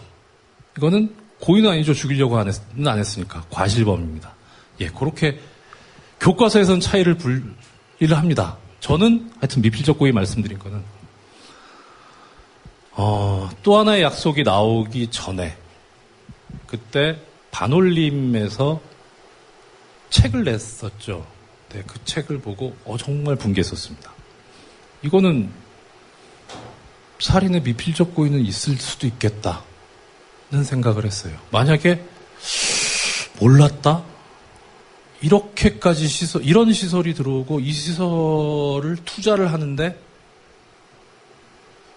액수가 만만치 않을 텐데 결제를 하셨을 텐데, 그러니까 도의적 살인죄보다는 미필적 고의에 의한 살인 한번 연구해 볼만 할 수도 있겠다라는 생각은 아주 조심스럽게 했었습니다. 저도 살아야 됩니다. 예, 그러니까 도의적 살인죄보다는 그쪽이 오히려 더 생각해 볼 여지가 있지 않나 싶은 생각은 듭니다. 네. 예. 강연 감사합니다. 고맙습니다. 잘 들었고요. 저는 공판 중심주의에 대한 그 관점에서 한번 질문을 드려볼게요. 이거는 일단 그 프레임을 빼고요. 최근에 그 이석기 의원 12년 판결돼가 12년이 선고돼서 판결이 됐습니다. 과연 이 재판 과정을 보면은 그 전 판사님이 생각하시기에 공판 중심주의가 잘 구현이 되고 부합이 됐는지, 거기에 대한 전 판사님의 견해를 좀 듣고 싶습니다.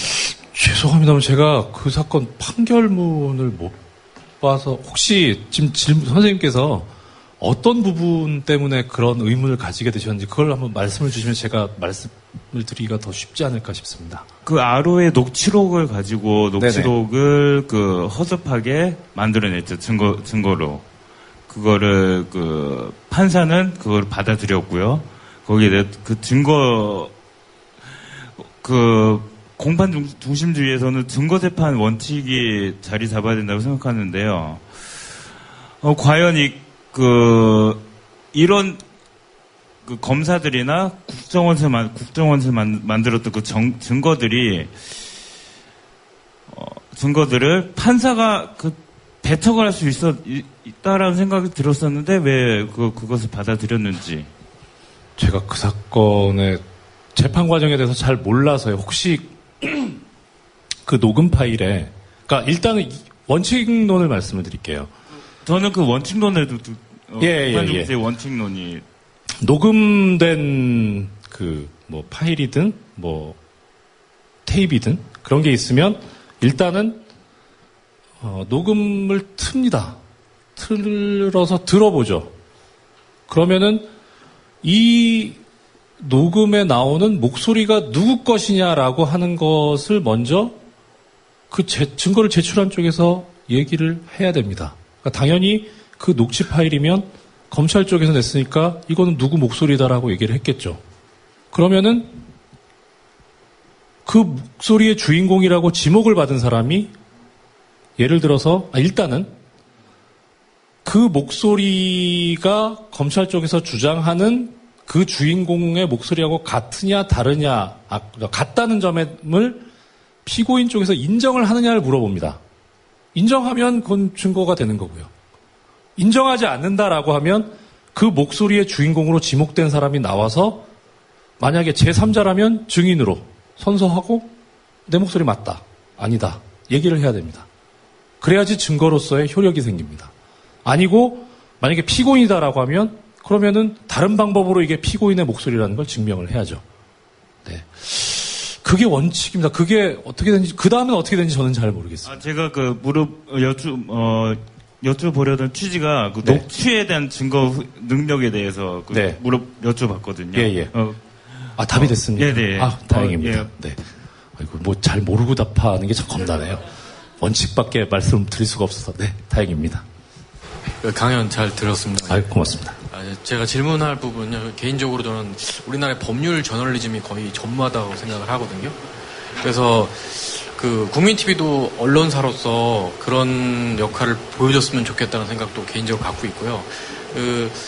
지금 어떻게 보면 모 방송에서 운명적 사무장을 해야 되지 않나라는 그런 걱정을 하시던데. 팟캐스트 되게 많이 들으시나요? 제가 들었는데, 당분간 운명적 사무장을 할 동안에 법률 저널리즘 쪽에 노력을 해보실 생각은 없으신지도 궁금하고요. 그러니까 두 가지 질문이에요. 첫 번째는 우리나라 법률 저널리즘에 대해서 어떻게 생각하시는지 고견을 듣고 싶고요. 두 번째는 거기에 좀 노력을 하실 생각은 없으신지. 네. 그 말씀을 김용민 교수님한테서 참 많이 들었거든요. 뭐 해보자고 말씀하셨는데, 결론을 먼저 말씀드리면 관심 되게 많고요. 그런 기회가 사실 오늘 이 자리도 참 능력 안 되는 저한테 너무나 영광스러운 자리인데, 그런 법률 저널리즘, 김용민 교수님께서는 법률 평론가라고 말씀을 하시더라고요. 그런 기회가 저한테 주어진다면은 상당히 영광스럽고 고마운 자리일 거라고 생각은 합니다. 근데 가장 큰 문제는 이제 제가 몸이 아직 못 따라가고요. 저 아까 말씀드린 변호인이나 또 하나의 약속 같은 그런 훌륭한 영화를 보면서도 그놈의 직업병 때문에 이 영화 몰입을 못하는 제 스타일이 뭐가 이렇게 완벽하게 준비가 안 되면 잘 못하거든요. 겁이 납니다. 일단 제가 잘못된 말씀을 드리는 것 아닌가. 그러니까 뒤집어서 얘기하면 저는 저 스스로는 별게 아니라고 생각하는데 저에 대해서 괜찮은 사람이다, 믿을 만한 사람이다라고 생각해 주시는 분들께서 계시니까 제가 설령 잘못 말씀을 드렸을 때 그분들께서 제 말씀을 진짜로 믿어버리시지는 않을까라는 걱정이 생겨서 이 정도는 말씀드려도 될 정도로 제가 준비가 됐다라고 하는 정도면 나가거든요. 그러니까 그걸 아마 하게 되면 되게 힘들 것 같다는 생각이 들더라고요. 그래서 이런 취지로 김용민 교수님께 말씀을 드렸었고요. 사실은 그런 부분에 대한 아쉬움이 좀 있긴 있습니다. 예를 들어서 주진우 기자님께서 그때 구속영장 청구됐었던 적 있잖아요. 그것도 여담인데 그땐 제가 판사질 하고 있을 때라 창원에 있었어요. 밤에 계속 전화가 오는 거예요. 어떻게 될 것 같냐고. 제가 어떻게 합니까, 그걸. 답답한 사도 아닌데. 그럼 어떻게 좀 이렇게 예측할 수 있는 건덕지가 없을까라고 했는데, 기자님 어디 계시냐 그랬더니 서초경찰서에 계신다 그러더라고요. 그럼 나올 것 같다. 영장 기각될 것 같다. 근데 어떻게 하냐고. 그래서, 관례적으로 검찰에서 직접 수사를 해서 구속영장을 청구를 했어요. 구속이 됩니다. 그러면은 검찰 입장에서는 전과를 올린 거잖아요. 검찰청에서 구속 수감을 위해서 쫙 나가면서 차를 탑니다. 이건 검찰 입장에서는 엄청나게 좋은 그림이죠. 근데 구속영장이 기각이 됐어요. 자유의 몸이 돼서 만세를 부르고 나갑니다. 제가 검사한테 잡아내려고 그랬는데 치욕이죠. 그러면은 이 피의자를 검찰청에 이게 구속영장 발부가 조금 안 될 것 같은데 하면 검찰 입장에서는 이 피의자를 검찰청에 두는 게 좋겠습니까? 딴 데 두는 게 좋겠습니까? 딴 데 두는 게 좋겠죠, 당연히. 보통 근데 지금까지 이 TV 화면들 생각해 보세요. 구속영장 발부됐다고 하면서 많은 사람들이 검찰청에서 이렇게 나오고 심경이 어떠십니까? 이러잖아요. 근데 그 양반은 서초경찰서에 있대요. 그래서 나오겠구나 그러면. 그냥 나올 테니까 잘하고. 근데 저 속으로 발부되면 어떡하지? 잤어요, 저는. 깨니까 기억됐다 그러더라고요. 그래서 어떻게 알았냐고. 그래서 그냥 관행적으로 그랬기 때문에 그럴 가능성이 높다. 이런 게 사실 근데 그날 밤에 추운데 경찰서 앞에서 떨고 계시는 분들의 그리고 하다못해 저희 좀 친분 있는 분들한테 그냥 들어가서 주무시라고 그래도 안 믿어요. 그래서 아무리 제가 그렇게 믿음이 부족한 사람이지만 하여튼 그러니까 그런 부분들을 그러니까 제가 겪었던 경험 또 그런 관행들을 좀 공유하면 쓸데없는 걱정들은 안 하시지 않겠나. 또 특히 가장 명확했던 게 그거였어요. 좀 됐는데 김용민 교수님이 출근하시다가 체포됐다고. 그게 뭐 낙곰수에서 돼지 포획 사건인가 이러고 나왔어요. 그때 그분께서 트위터에서 뭐 비읍 디귿 지읒 뭐 해가지고 뭐 이렇게 해서 고소당해가지고 입건이 됐는데 뭐 출석을 안 하셔가지고 뭐 하여튼 그런 사건이 있었습니다. 근데 제가 처음에 연락을 받은 거는 김용민 교수님이 출근하다가 긴급 체포가 됐다고 연락이 된 거예요. 그래서 긴급 체포가 요건이 되게 엄하거든요. 법정형이 사형 무기 장기 3년 이상의 징역이어야만 긴급 체포를 할 수가 있어요. 근데 그때 당시에 고소된 건 모욕죄였었거든요. 모욕죄는 1년 이하의 징역입니다. 법정형이. 모욕죄 가지고 긴급 체포를 할 수가 없어요. 저는 처음에 그 생각이 들었죠. 이분이 모르는 사이에 무슨 큰 사고를 쳤길래 긴급 체포를 당하는데 쭉 돌아가는 스토리를 보니까 그 사건 때문인 것 같은데 그럼 긴급 체포가 아니고 이거는 출석을 안 하니까 근데 지명수배 요건도 안 됩니다. 그냥 출석 독려를 위해서 경찰 내부 전산적으로 만약에 이 사람이 발견되면 통보를 해달라고 하는 지명 통보가 되어 있는 상태였어요. 근데 지나가다 번호판 있으니까 발견이 된 거죠. 그래서 나와라. 근데 그게 긴급 체포라고 되니까 뭐 진짜 그야말로 이거 드디어 이제 탄압이 시작되는구나. 그래갖고 지켜봤어요. 사람도 어떻게 하나. 진짜 막 드디어 이제 이 낙곰수에 대한 탄압이 시작됐고 이제 우리는 이분들을 응원해야 되고 일치 단결해서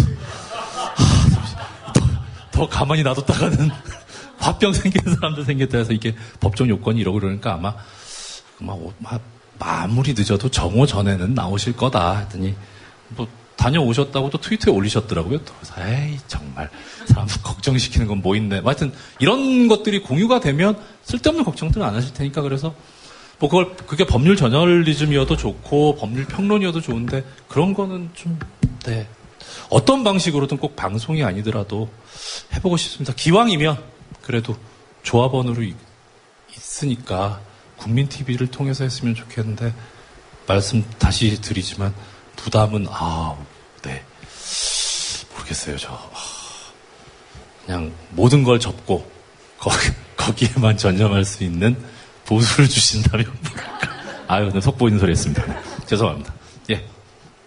강의를 너무 재밌게 들었는데요.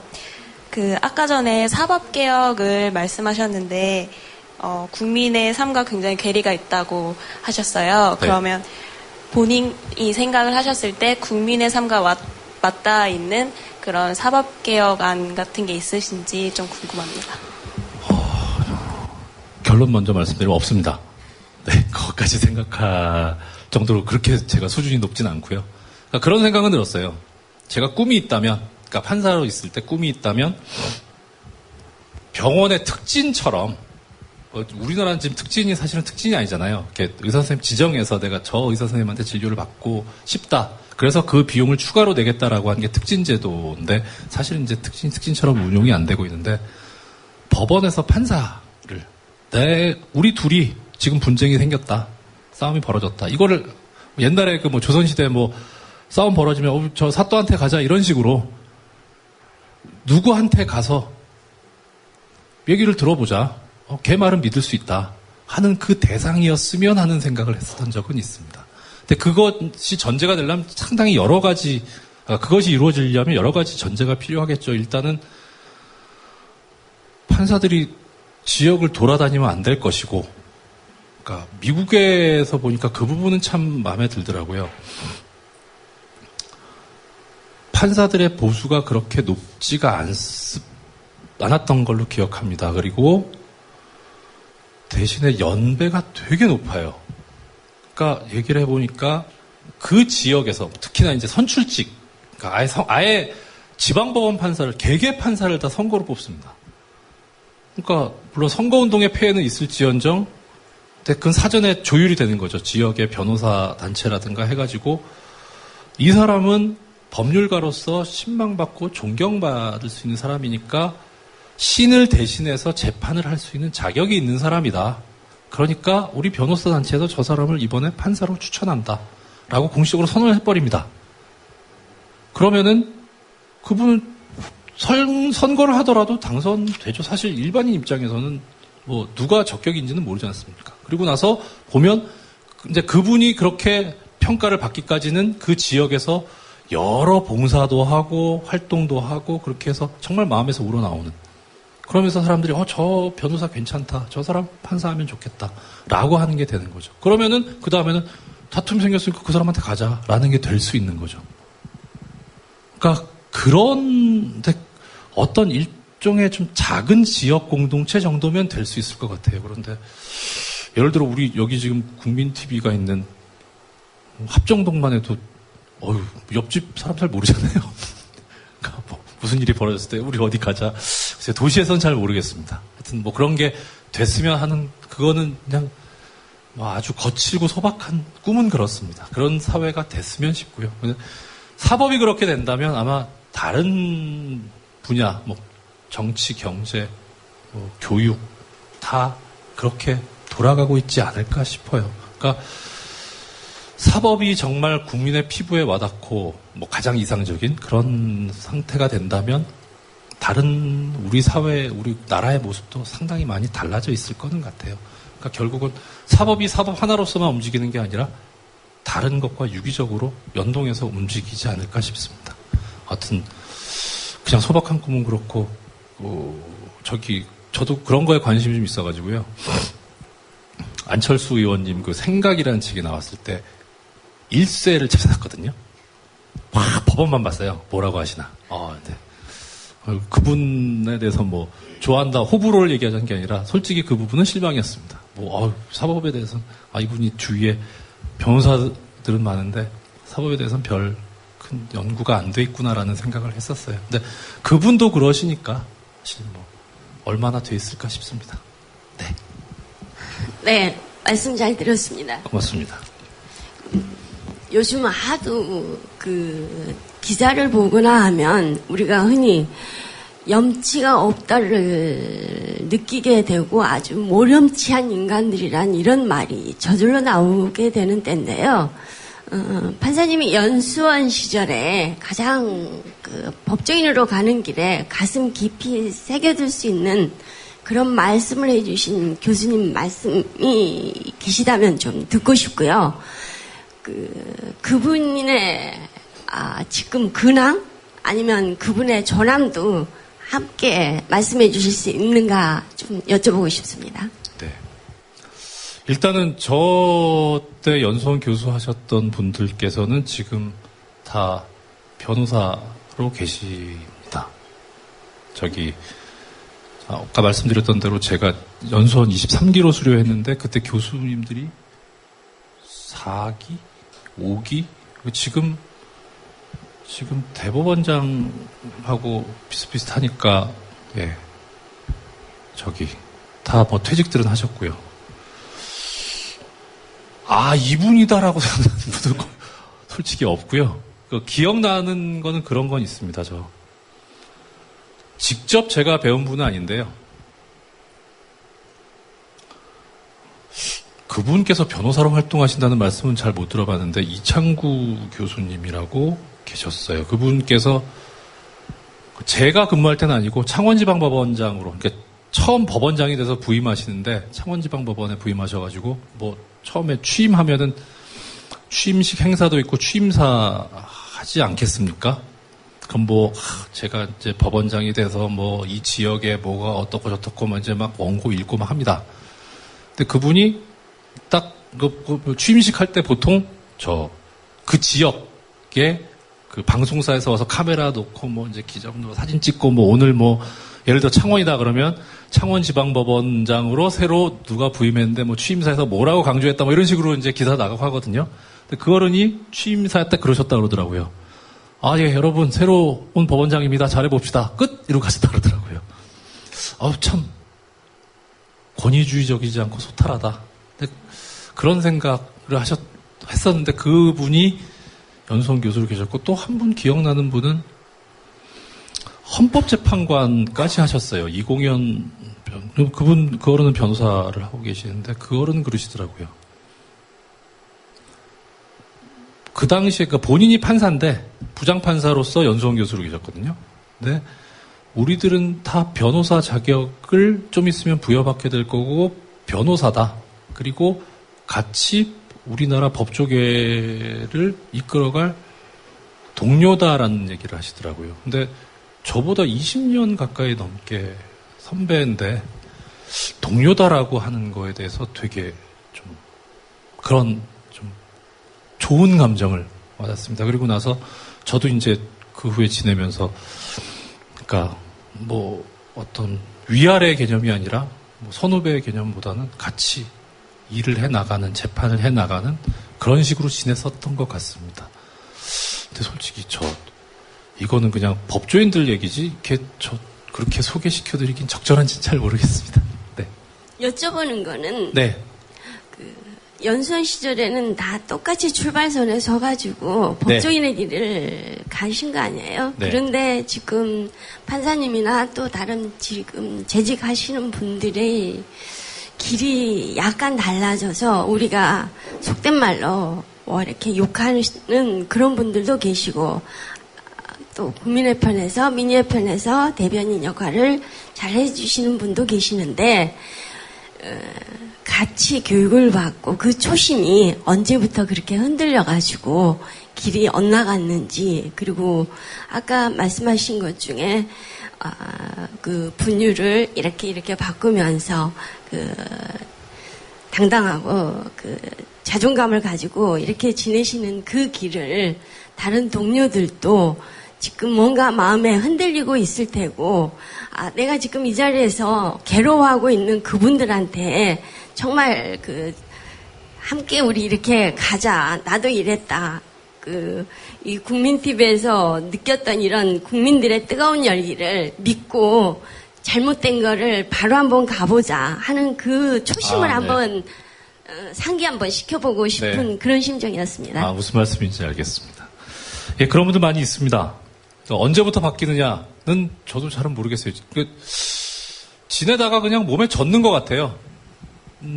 아까 말씀드린 고등부장제도 뭐 이런 거, 그러니까 업무 성과, 평정 이런 거에 은연중에, 그러니까 또 뭐 제가 법원에 있었으니까 판사들 보면 나름 다 각계에서 1등을 하다 온 사람들입니다. 근데 이달의 사건 처리 뭐 이러면서 쫙 뭐가 와요. 숫자가. 그럼 등수는 안 나오는데 대충 숫자 보면 내가 몇 등이구나 알 수 있습니다. 세 보면. 기분 나쁘죠. 1등 하고 싶어요. 1등 해왔으니까. 그럼 무리를 합니다. 할 수밖에 없어요. 그건 뭐 일부러 무리를 하려고 하는 게 아니고. 그러다가 저도 퇴직할 때쯤에 거기에 제가 거기에 물들어져 가는 것 같다는 생각이 들어서 좀 충격을 받았는데요. 사람이 사람을 상대하면서 재판을 하는데 그 분이 사람으로 안 보이는 거예요. 숫자로 보여요. 이 사건 빨리 처리해야 내가 갖고 있는 이 사건 숫자가 줄어든다. 그 사건 숫자를 더 추가시켜준 그 장본인 이런 식으로밖에 안 보이는 겁니다. 그러면 그건 재판이 아니죠, 이제. 그렇게 돼 가더라고요. 어느 순간. 그러다가 선생님 말씀대로 그 초심을 일깨워야죠. 그렇게 해서 그걸 위해서 판사들이 만들어 놓은 게 들어보셨을지 모르지만 우리법연구회라고 있습니다. 모임은 항상 얘기합니다. 물론 세속을 살아가는 사람들이니까 좋은 자리 가고 좋은 모직 받고 하면은 서로 축하도 하고 이렇게 좋아도 하고 합니다. 그렇지만은 그 연구회를 창립하신 이제 퇴직하신 박시환 전 대법관께서 항상 그러셨습니다. 내가 우리법연구회에 나오지 않으면, 모임에 나오지 않았을 때 나는 판사로서의 자격이 10%씩 줄어든다는 걸 느낀다라는 식으로 말씀하셨습니다. 거기 나가야만 내가 판사구나라고 느낀다라고 말씀하시더라고요. 그렇게 마음들을 가지고 있습니다. 애를 쓰고 있는데 사실은 쉽지는 않습니다. 그리고 특히나 이제 저 같은 경우는 사실 좀 주위에서 조금 저 욕을 먹었던 게 네가 잘 돼야지 후배들이 아 그래 저렇게 생각을 하고 저렇게 행동을 해도 잘 되는구나 라고 용기를 가지고 할 수 있는데 저렇게 했더니 결국 몸 상하고 뭐 위에선 찍히고 매 뭐 지방만 계속 돌고 결국은 망하는구나라고 그렇게 되면 누가 그 길을 가려고 하겠느냐. 하여튼 꿋꿋하게 버텨봐라 했는데 뭐 죄송하죠. 무너졌죠. 무너지니까 이제 그 모습을 보이지 못한 거에 대해서는 뭐 저도 반성이랄까 하여튼 잘못됐다고 생각을 하고 있습니다. 근데 그거를 유지하고 지켜나가려고 하는 판사들이 많이 있고요. 아까 선생님께서 기회를 주셨다고 생각하고 어제 저기 어디 모임 저 탁현민 교수님 하시는 밥 한 번 먹자인가 거기에 갑자기 아침에 연락받고 불려가가지고 게스트로 나갔다 왔는데요.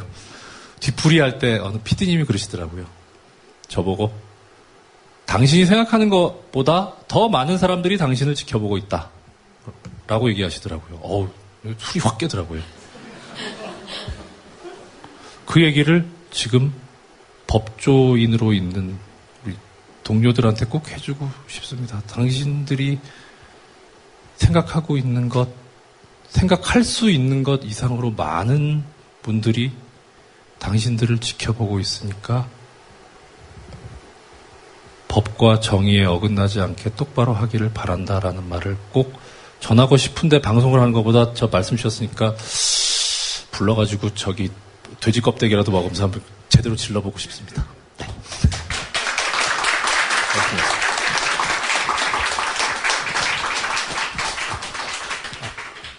저 감사합니다. 저기 사실은 9시까지 하라고 하셨거든요. 근데 저도 보면서 9시까지 못할 거다 생각을 했어요. 근데 이렇게 이끌어 주셔가지고 무려 15분을 초과했습니다. 감사합니다. 혹시 제가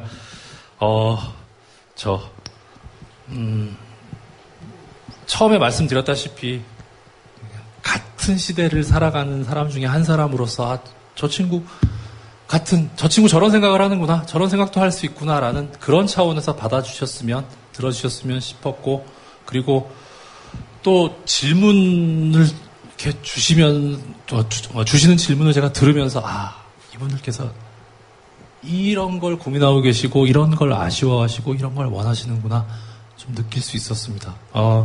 정말, 이 자리에 서기 전에도 과연 제가 이 자리에 설 자격이 있는가에 대해서 심각한 좀 회의를 했었는데 그 질문들을 듣고 보니까 정말 이 자리에 서는 게 좀 부끄럽습니다. 저 잘 해가지고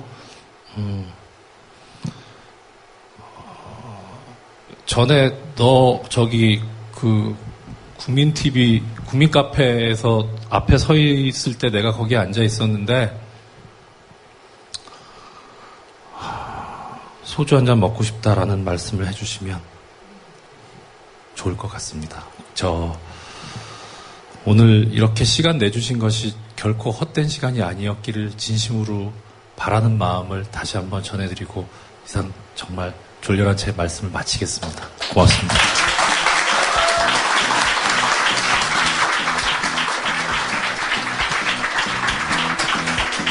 네, 이정열 판사님 오늘 좋은 말씀 정말 감사합니다. 안내 말씀 하나 드리겠습니다. 국민카페에서는 이번 한 주간 2014 신춘 특강을 진행합니다. 내일은요, 선대인 경제연구소장님을 모시는데요. 내일도 저녁 7시 반에 시작되니까 많은 분들의 참여 바랍니다. 지금까지 변현주였습니다. 감사합니다.